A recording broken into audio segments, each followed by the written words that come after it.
This is lecture number 5, implementing task control. Task control, as I said, it is actually programming. When I say programming, that means you will be able to implement conditionals and repetitions. Think that you have to provision 1,000 machines, or you have to create 1,000 users, or maybe group mapping, or installing 20 packages. So how can we have the repetition or conditional? As an example, if the machine has Linux, Ubuntu Linux on it, then install this package. If it is Windows, then do this. If it is CentOS, then do this. Or if this application of version, this version of the application is running, then install this version of another application. So means taking decisions. Or third part, you will learn that what if I want to execute a segment or part of the playbook, not the entire playbook. That is called a task control, and in this session you will understand all these task control features. So new learning in this session would be flow control, handlers, implementing tags, handling errors, and automation with Ansible, which is a part continuous process. Loops. Loops means repetitions. Loops can be used to repeat tasks based on different items. It depends actually. You can use loops to repeat task for each item in a list. So you specify items in the list yourself, and you want to repeat a task based on each item one by one, first, second, third, and so on. Content of a file in a list. So you have a file, multiple files you have, and you want to execute based on the what contents are there inside the file, and you want to execute the task based on that. Sequence of numbers, sequence or numbers. Sequence and numbers, what is the difference? Sequence means elements of different types, and numbers means integers or numerals. So using loops avoid writing multiple tasks if that's not necessary. So repetition. Just imagine you have to provision, or you have to install 20 packages or 100 packages or 1,000 packages, or you have to deploy 1,000 machines or 500 machines, or create 500 users. So that's a important point. Wherever you talk about volume of resources using Ansible, Ansible is very good at it. The option is you can use with items. It's a very simple looping mechanism which we use in Ansible. With items define a list of items like HTTPD, VSFTPD. These are two items, and this hyphen is used to denote the list item. So this is item number 1, this is item number 2. So if you want to specify multiple items individually one by one, you specify all of them like this. You continue like this, you specify all the packages, like if there are 20 packages. And how do you go through the loops? This is with items. So with items means these are the items which should be included in your task repetition. So with items define the list of items that need to be processed. So we have defined it here. This is the with items. We have defined the list of items. Then with items is used as a label, listing the different items that precisely we have done. Now to refer to an item, we use item like this item. So item here is in one go. So you can say that this will be repeated. First interest or first iteration will have HTTPD. Second iteration will have VSFTPD. Third iteration will have, if we have any third entry here, and so on and so forth. So item will take different values from the list mentioned here. So name HTTPD, name VSFTPD, name let's say FTP, name MySQLD, name. So this item, this name will be repeated. So that means this task will be repeated for each element given in the list. So service name HTTPD state started. Service name VSFTPD state started. So and so on so forth. So this loop will be repeatedly, continuously executed multiple times. In this case, twice because you have two elements in the list. This is another example like host tester 2 become is yes, task name create new users. User is name is item, so that means coming from with items. So first user will be John, second will be Mike, third will be Andrew. So three times this task will be executed. So it will be like this: user name John, state present; user name Mike, state present; user name Andrew, state present. So this is how it will be executed. This is another example of loop. List of items can be provided using a variable as well. Like if you want to define variables, so where's web services, so you create a variable with the name web services. Inside this variable you give two elements. This is how you can specify list elements. There is a lab assignment. If you have completed that lab assignment, discuss how can we create list variables or variables in a list.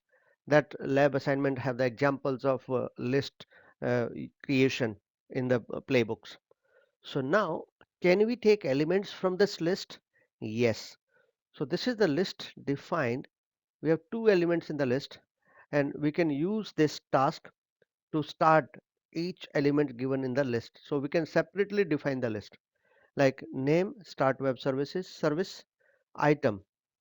So where is the with item specify? Because if we are using item, we have to have with item. So with items. So where are the items? Items are in a list, which is a variable. So you interpolate, you specify this variable here. So whenever you specify variable, we have to use in double curly braces. So whatever elements are there in web services, they will be specified here, they will be replaced here. So it becomes with items VSFTPD and HTTPD, both the elements will be substituted here. So this will become service name item state started with items HTTPD and VSFTPD. So this list can be specified in this format also. So using a variable, we can also use the loop. It's not that you have to specify discrete values only. Another example of same, create many users. Tester 1 become is yes, task create new users. User is item dot name, item dot uid. If you have more than one element, interesting part, interesting question. That question is like if I have httpd followed by one more item and my list contain two elements, like I mean this item is actually consisting of two different elements. In the sense, as an example, we are talking about the users here. Like I want to supply the username, group name, and user ID. I want to supply three entries for every user. And for such cases, I have 20 different users. For all 20 users, I want to supply all these three items: name, group, I mean user ID, group ID, and another element. So I have three elements, for example. All right. So how can we specify elements in this format where each element consists of three for the sub elements? So how can we have this kind of list elements where each element is made up of three different items? That's this example explain that. In that case, you specify item dot name, item dot uid, and state is present and rest is easy. So you specify instead of with item, you use loop and loop through different element. As I said, hyphen represent a list item. So list item starts from here. So name, uid, this is first list item. Second list item will start with another hyphen. So that's how you specify list item in uh, Ansible. So what we are using is this is first item, name is John, UID is 1020. So name and UID will be substituted here. That is a key. So if you have multiple elements in each item, then you can use item dot key. item dot name, item dot uid, item dot name, item dot uid. So first element is taken, then the second element, and so on. We can take the third element also, Andrew. So we can have, each element can have two components, and the components can be specified with key, which is the name given here, title like name and uid. So item dot name, item dot uid, and the keyword for this kind of loop is LOOP, not with items. With items require individual discrete values, not multiple elements.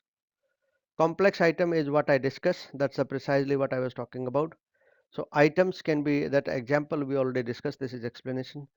Items can be defined in a hash or dictionary, where each item has multiple keys. Refer to the item using item.key1 and item.key2, like this. Item.name, item.group. So the name and state is present, group is item.group. With items, so name India, group students, name Anna, groups professors, and, name Linda, groups students, name Anna, group professors. So these two dictionary items can also be specified if we are using this keyword, that is a dictionary item where we have key and value. So that's also possible. This is same as previous one. Understand that we are using hyphen to specify the list item. So this is first item in the list, which is of in the form of a dictionary. So you can supply the entire dictionary. This is another element which is supplied in the form of a dictionary. All these possibilities are there. Nested loops. Nested loops means a loop inside another loop. As an example, take example of matrix. If you have studied in mathematics, matrix consists of rows and columns.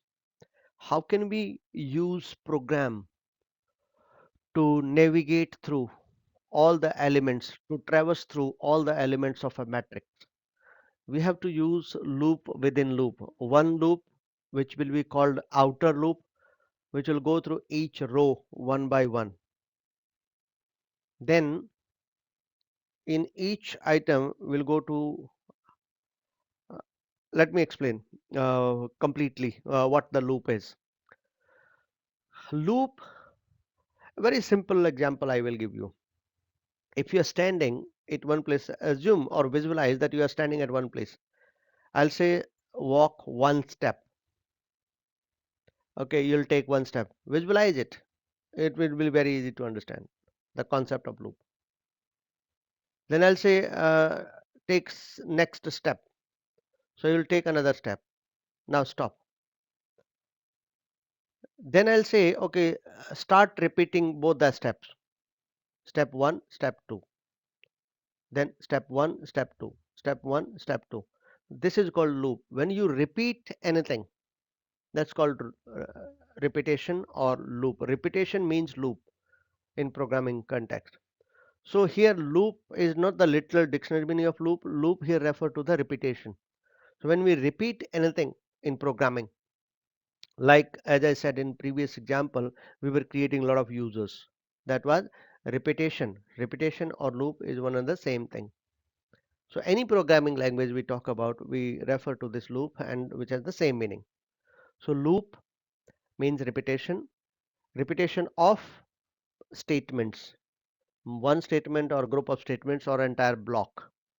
So here in this example, we are repeating this for two students, two elements. One is Linda, second is Anna. So with nested. So I mean the nested loop is loop within loop. I was talking about the matrix example, for example. So when we say matrix, in matrix, what do we have? We have elements in the form of row and column. That's a very good example to understand. So if I say I have a matrix and I want to go through all the elements of the matrix, which is in the form of a row and column. So this is like a table. So if I want to navigate all the elements, if I want to parse all the elements and traverse all the elements of the matrix, so first loop I will start with row. So row ID 1, row ID 2, row ID 3, row ID 4, row ID 5. So this is the loop which will start from 1, which will end at 5. So 1 to 5 is the first loop I will start. Within each loop, For item, for example, for this, I have to repeat these columns also. So I will start within this loop, I will start another loop, which for let's say j is the column, I is the row. So for each value of I, j will start with 1, then j will have 2, j will have 3, j will have 4. So imagine how this loop will begin then. I equal to 1, j equal to 1, 2, 3, 4, then I equal to 2, j equal to 1, 2, 3, 4, then I equal to 3, j equal to 1, 2, 3, 4. So therefore, for each value of I, we are repeating entire j. This is called loop within loop, repetition, iteration, or we technically we call it as nested loop. So nested loop is a loop inside another loop.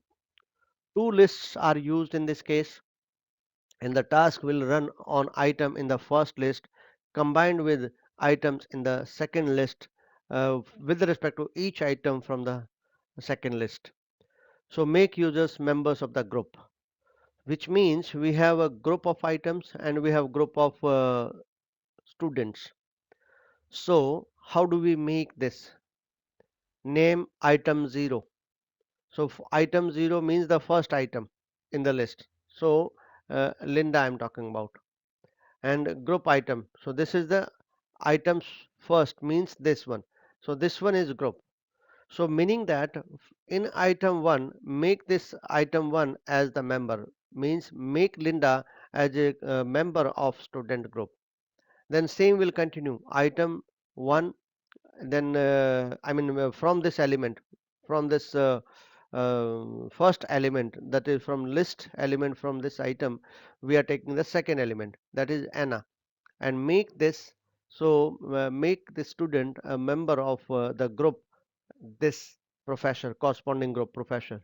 So for each item, item 0 represent this list, item 0 is this list, and item 1 is this list. So that means for each item from this list we are going through this item as well. So in other words, this list is saying, this loop is saying, now let me write, or let me read it in the form of repetition. Make Linda as a part of student group. Make Anna as a part of a student group. That's what I'm saying. So that's how it works. So we this is list within list, or combined lists. So that is called nested loop. Nested loop with variables also possible. Variables can be used in nested loops to more clearly identify which item you are working with. So these are users, that will make easy to understand, and these are groups. Make users member of the group. So name item 0. Item 0 is what? Users. So make this, that means go through all the items from this list, that is users, which are Linda and Anna. Make them present in this group. Take the groups from the this list from the groups, so students and professors. So make Linda as a member of students and professor group, make Anna as a member of student and professor group. So for each value of Linda, we are making them member of both the groups. For whether it is Linda or whether it is Anna, we are making them member of both the groups. So for each value, we are repeating this, and that's what repeating here. So items from the first element and item from the second element, and it will go for each item in the first element, it will navigate to both the elements in the second list. This is a loop within loop or nested loop example in Ansible.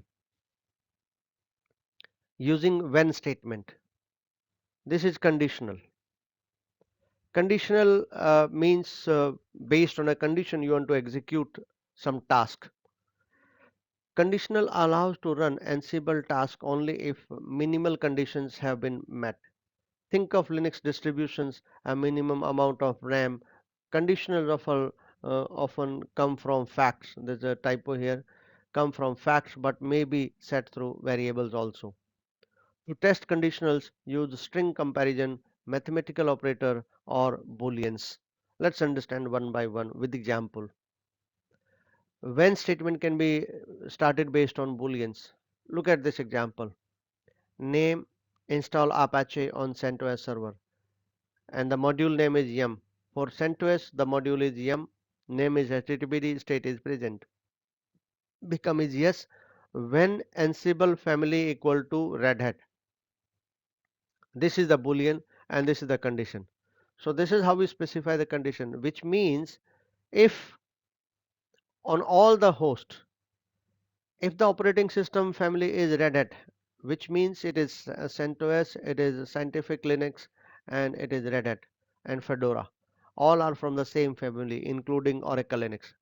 So if the operating system family is Oracle Linux, then install HTTPD. Then we have second element, install Apache on Ubuntu server. So name is apt because Apache use apt module to install packages. Name is Apache 2. Package name is also different in Ubuntu. Here we have HTTPD on Ubuntu, package name is Apache 2. State is present. Become is yes when Ansible family is Debian. Debian means Ubuntu or Debian, they are from the same root, same family. So that's the meaning here. So if a remote machine have CentOS or Red Hat, then use HTTPD yum module. If the remote machine have Debian or Ubuntu, use apt to install Apache 2. So this is a conditional. That's a when statement or control flow. So host all variable start me true, task install Samba, package name Samba when start me. So this is a boolean logic. Boolean here is true. This true is represented here OS family equal to Debian. This should return true or false. If it is true, then it will be executed. If it is false, it will not be executed. This is probably the simple form of the complex example. On the left hand side we have simple form, on the right hand side we have complex example implementation of this. Apache is a web server. Whenever you are running on a website, you run Apache. The website which you are watching right now, the Skillpedia, this is a website. How do we run a website? Website require a web server. A web server is nothing but a software on Linux. So Apache 2 is a web server on Ubuntu family. HTTPD is Ubuntu is a web server for CentOS. But we have, it's not the only one. If you're using Windows, then we have IIS as a web server. So if you're using Windows, the server will be IIS, the software, I will say that. So server will be IIS, like MySQL is a database server. So Apache is a web server, and PHP is a processor for programming part, server-side scripting. Nginx is also a web server. Nginx, in fact, is available for Ubuntu and for this CentOS, both RHEL. Both are web servers. Interestingly, as a matter of fact, for we can have a Java-based server also that is called servlet container. So your web server, if you are like using Java in programming language on your websites, then you have to use a Java-based server which is called Tomcat. So whether it is Tomcat or Apache 2 or Nginx or IIS, these are software which provide you web hosting or web-based services. The website which you are watching is hosted on Nginx to be precise. That's a web server, and behind the screen, what is running is Nginx server. What all we can take in conditionals? Equal on strings. Like if you are using strings, then you use Ansible machine. For example, Ansible machine is equal to this architecture. Equal on numeric, like if you are using numerical value, so you use double equal sign, equal 1024.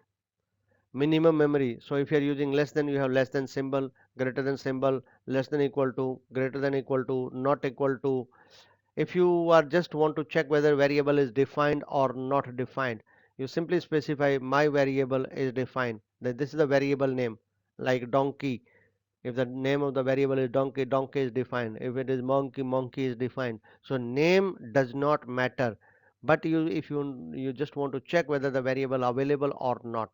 So if my variable is available, which means you have to write this is reserved word. Reserved word means they are to be used by Ansible. They are part of Ansible keyword set. So if your variable name is defined, if it is not defined, you have to use is not defined. So whatever variable name you are testing is not defined. If you are just checking if the variable is boolean, means if the variable is returning true or false, has the value either true or false, is it in boolean in nature, then you can check simply variable name. Or if it is false, not boolean, so not true. For example, it is having value true, so simply you can check my var. If you want to check if it is having or having the value false, so you can say not my var. So these are conditionals which are used in your Ansible playbooks. It is impossible to demonstrate each and every. That's the reason we go for theory classes where you talk one, you demonstrate one, you explain one, but you then explore all. Using variables in when. That's already done. For example, to install is Samba. Installing, so to install, we are using variable here. Installing Samba. That's what we are substituting here. So package to install, so it is calling Samba again here, and when to install is defined, means if this variable is defined, only then this will be done, only then it will be installed. So that's a condition using variable. So we can have variable, quite self-explanatory, not difficult to understand. If you read it, that itself is understanding. Like start reading from here. Task installing two items. Go and check the elements in the to item. To install is defined. Had it not been defined, then what? This would have resulted into error. But how we are overcoming that error, how we are handling that error, we are gracefully handling that error by specifying a condition.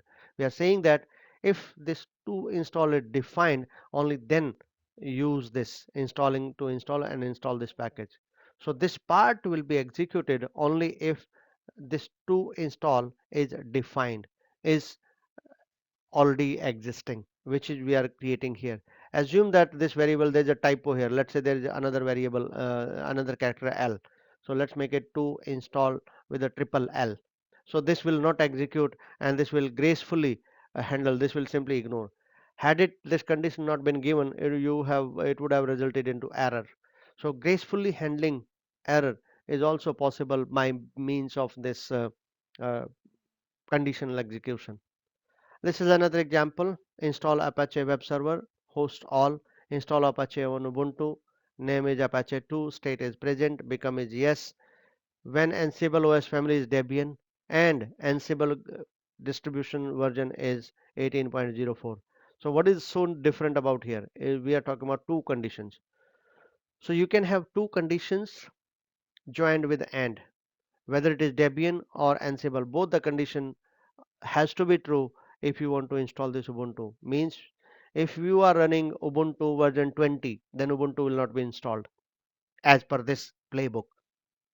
If you are having Ubuntu 16, then Ansible will not be, this Ubuntu will not be installed.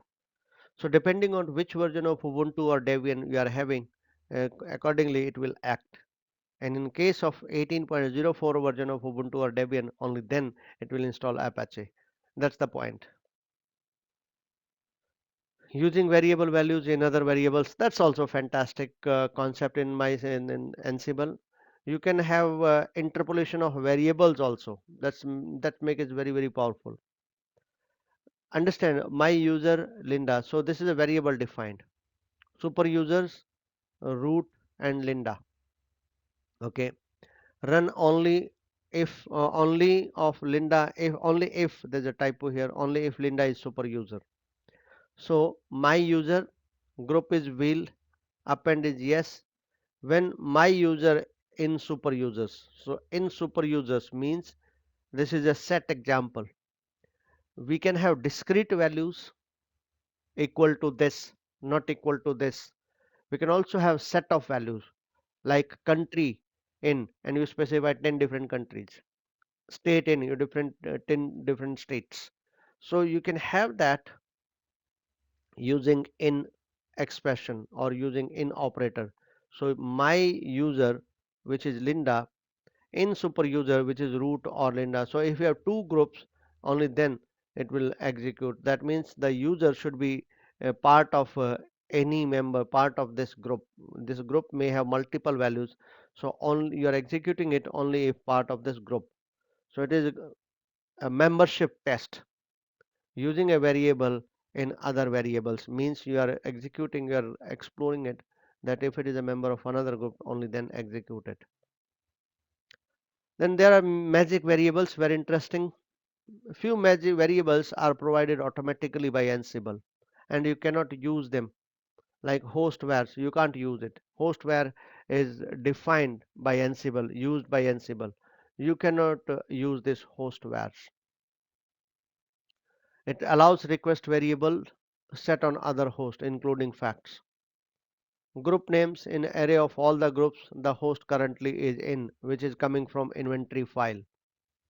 Groups in a list of all hosts and groups in the inventory.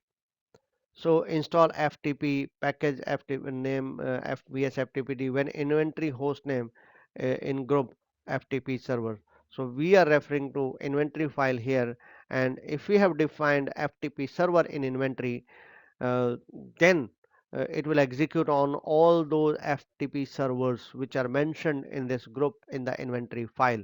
We discussed in detail that inventory file can have group of elements, and here we are referring to entire group. Testing multiple conditions, of course we can have that AND operator, as I discussed. I explained that with example earlier also. So this is first condition, this is second condition. So we can have or also, so and or, so you can specify multiple condition. This is condition 1, this is condition 2 combined with and. So when we say and, both condition has to be true. When we say or, either of the condition has to be true. List Ansible distribution by Ansible all hyphen m, and filter is Ansible distribution. So it will filter Ansible distribution. So what is Ansible distribution having value? That means CentOS or Fedora. So setup this, uh, execute this setup module only on those machines where you have CentOS or Fedora installed, which are Ansible distribution is on CentOS or Fedora. That's the point. So if it is on Ubuntu, don't execute it. If it is on Mac operating system OS X, then don't execute it. If it is Windows, don't execute it. So we are specifying, we are filtering only the values which are specified under Ansible distribution. Combining loops and conditional to get more power. Ansible facts may present a dictionary with multiple values, because dictionary can have multiple elements. That's no question on this. In that case, you can iterate through each value until a specific condition is met. Like install vsftpd if sufficient space is available on the server. So package is vsftpd, state is latest, with item Ansible mounts. So we are checking Ansible mount, which is item.mount specified here where ftp, and item.size available is greater than this. So this is our space description. So execute it Ansible all hyphen m setup filter Ansible mounts, filter Ansible mount. So this will execute, this installation, this playbook will be executed only on those machines where the where ftp, that is item.mount, is having size greater than specified here. If the mount point is where ftp and the size is greater than, so we are specifying two conditions here. Registered variables. If you want to hold on some outcome of a playbook, keep it store somewhere so that you can use it later. That is possible by using this registered variables.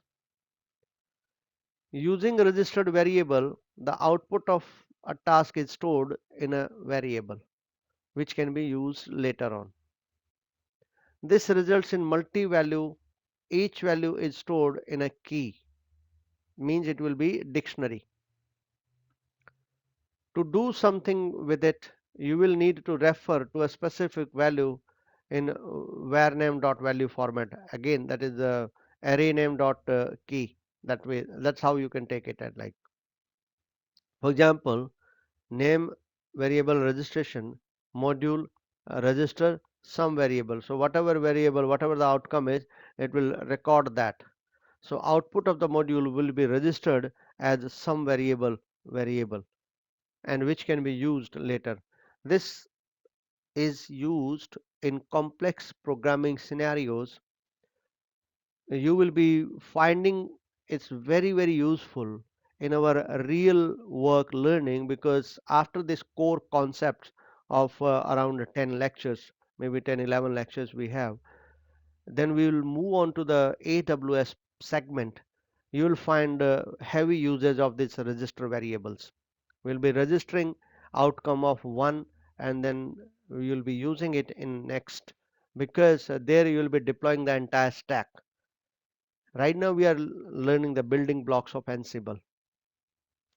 Handler, I discussed, I believe, earlier, is a conditional task that only run after being notified by another task.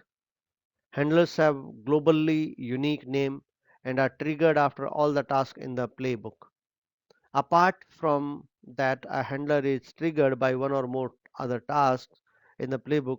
All of its properties are task properties. To trigger a handler, the playbook must have a notify item which calls the name of the handler. More than one handler can be called from a task.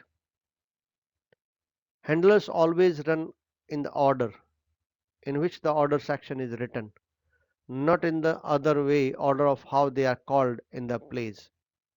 Handlers run after all other tasks, meaning it's not that we have a sequence and we have multiple notify. They are not executed as they appear. No, all the tasks are done. After that, they will be executed in order. Handler name must be globally unique. They are defined in the global area like config variables. Handlers cannot be included. So like name, module action, and then notify handler name. And then you specify the handler name, module action, and then again handler name. This is a typical uh, flow when you are using handlers. Tags is a very good feature of Ansible, where it allows you to execute a portion of the playbook, not the entire playbook. You give a name to a portion of the playbook which you can call on demand. So tags are used to resource level to give a name to specific resource. Think of it as specific area. The tag option is used with Ansible playbook to run only resources with a specific tag.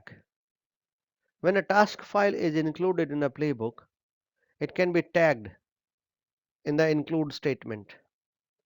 Note that when tagging a role or inclusion, the tag applies to everything in the role or the inclusion wherever you specify it. Look at this call, Ansible playbook, myplaybook.yml hyphen tags screen, which means only that portion of the playbook will be executed where you have defined this tag, which is coming under this tag screen. And this is the playbook here. Install applications on all hosts becomes true. Task is install vim. Module name is apt name vim state present. Tag is hyphen vim. So this is the tag defined for this task. Then second, install screen, apt name screen, state is present, tag is screen. So tag name defined is screen. So this is screen tag. So when I'm executing this statement, this portion will be executed, not this, because I'm not calling vim tag, I'm calling on the screen portion of the tag. So this part will be executed when I'm calling this. This will be ignored, simply ignored. That's how we can call a portion of the playbook using tags. Very powerful feature when you want to execute a specific portion. So when Ansible playbook hyphen hyphen tag followed by tag name, that's what I demonstrated the call. Only resources marked with those tags will run. That means if a resource at the same level does not have a tag, it won't run. You can use hyphen hyphen skip tags, tag name to exclude resources with a specific tag, and executing all of them means negation, opposite of this. The special tag always can be used to make sure a resource is always executed unless explicitly specifically excluded with skip tags. The hyphen hyphen tag option can take three specific tags as an argument. Tagged run any tagged resources, untagged exclude all tagged resources, all runs all tasks, which is the default behavior and also happens if no tag have been specified. Dealing with errors, default behavior is on failure, play execution stops. Exceptions are possible. You can use ignore errors to continue after failure, and that's how you specify ignore errors. Ignore errors, yes. So then continue. That's the meaning here. Executing handlers after the task failure. So, like if error occurs, then handle this handler. For example, very interesting. This gives you power. If a task in play fails, then no handler will be executed. You can use force handlers, yes, to execute handlers that were triggered by previous action anyway. So host all, force handler, yes. Task, this is a task. Command is bin yes, notify handler A. There is no such command, I know it. Handler A, and command is bin true. So that's the conditional execution handler after the task is failed. Then we have the blocks. A block is used to logically group tasks together. Blocks are useful for error handling and when statements. No one statement can be applied to the block so that it affects all the tasks in the block. Blocks allow for error handling combined with rescue and always statements. If task failed, the task in the rescue task are executed for recovery. And task in always run will run regardless of the success or failure of the task defined in the block and rescue. And last is use failed when. Failed when can be used to specify when a command is considered failed. It is useful for command that produce a specific output. For example, shell user local bin and make user dot sh. This is a shell. Register make user result. So we are using a register concept which we discussed earlier. Failed when password missing in make user result dot standard output. So if this key std out in this variable which is registered here is not defined, is not available, then don't execute this shell. Again, once repeat, when this register variable mk user, the element of this std out of this user is missing, then don't execute this. So this is failed when. The fail when a specific condition is given, it is the opposite of success. Execute when a condition is true. We are saying fail when a condition is true. Then managing changed when. If module think it changed the state of affected machine, it will report changed status. This is not always desired and for that reason may be overwritten or further specified. As a result, the module will not generate a changed state. So like for example, shell wall beep changed when false. So that's a very simple example of changed when. This is the practice we have to complete, and this time I would like to see your playbook. Only then next class will happen. You have to do some homework. You cannot bypass the homework. So create a playbook that's installing web services on Ubuntu as well as CentOS. Use any cloud, create a different machines, Ubuntu and Linux machine, create an inventory and execute it. You need to have Apache web server, the VSFTPD, FTP server, as well as MariaDB database service on both the platforms. Use custom facts on the local machine to define the names of the packages using with item to process the custom facts. Use handler to write the message installation succeeded of if all the packages are installed successfully. Because this session and the previous session together discuss all aspects of which can be done in this lab assignment. That's all for this session. Thank you very much.